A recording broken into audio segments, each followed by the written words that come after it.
ଯୋଉ ଆପଣଙ୍କର କାଲି ରାତିରେ ଓମଫେଡ୍ ଛକ ପାଖରେ କଣ ଡ୍ରଙ୍କ ଆଣ୍ଡ ଡ୍ରାଇଭ୍ ବେଳେ ଆପଣ ଆଉ ଆପଣଙ୍କ ଗାଡି ଧରା ପଡିଥିଲା କି? ମୁଁ ତ ନାଇଁ ଭୁବନେଶ୍ୱରରେ, ମୁଁ କେମିତି ହେବେ?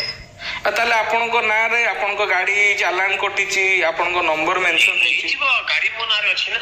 ତ ଗାଡି ତାହେଲେ କିଏ ନେଇକି ଚଲଉଥିଲେ ତାହେଲେ ସାର୍? ଭାଇ ଅଛି, ଭାଇ ଥିବ। ମୁଁ ପଚାରେ ଦାଦା।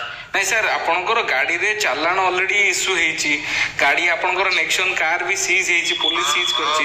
ମୁଁ ପଚାରୁଛି, ମୁଁ ଏପର୍ଯ୍ୟନ୍ତ ଜାଣିନି। ତାହେଲେ କିଏ ଗାଡି ଡ୍ରାଇଭ୍ କିଏ? ଆପଣ ଯଦି କହିଛନ୍ତି ତାହେଲେ ପଚାରି ଜଣା ପଡିବ, ଭାଇକୁ ପଚାରିଲେ। କହିନଥିବ ସାର୍, କାରଣ ଭାয়োଲେଟରରେ ନମ୍ବରରେ ଆପଣଙ୍କ ମୋବାଇଲ ନମ୍ବର ବି ମେନସନ କରାଯାଇଛି। ଠିକ ଅଛି, ମୁଁ ଏବେ ଜଷ୍ଟ ଇନକ୍ୱାରି କରି କହୁଛି ହେଲା।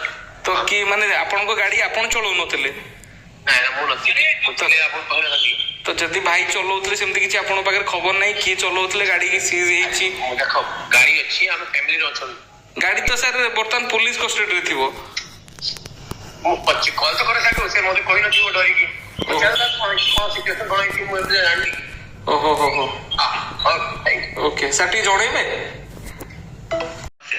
ମୁଁ କହିଲି ଯୋଉ ଆମର ସେଫ୍ ସିଟି ଡ୍ରାଇଭ୍ ଯୋଉ ହଉଥିଲା ଗତକାଲି ଯୋଉ ହେଇଥିଲା, ସେ ଯୋଉ ପକେଇଛନ୍ତି ଗ୍ରୁପରେ ସାର୍, ତା ଦେହରେ ଯୋଉ ଫଟୋ ଗୋଟେ ଅଛି, ଯୋଉ ଆମର ପାରା ଅଲମ୍ପିଆନ ଯୋଉ କଣ ତାଙ୍କ ନା, ପ୍ରମୋଦ ଭଗତ, ତାଙ୍କ ଗାଡି ସିଜର ହେଇଛି। କଣ ସିଏ ଧରା ପଡିଛନ୍ତି ମଦ୍ୟପାନ ଚଳେଇ ବୁଲା ବେଳେ?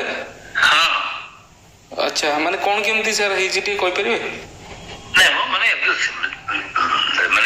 ଡ୍ରଙ୍କିଂ ଡ୍ରାଇଭିଂ ହଉଥିଲା, ସେଥିରେ ସେ ବି ଆସିଥିଲେ। ଆଉ କୋଉଠି ସେଟା ସେ ଧରା ପଡିଥିଲେ? ସେ ଓମଫେଡ୍ ଛକରେ।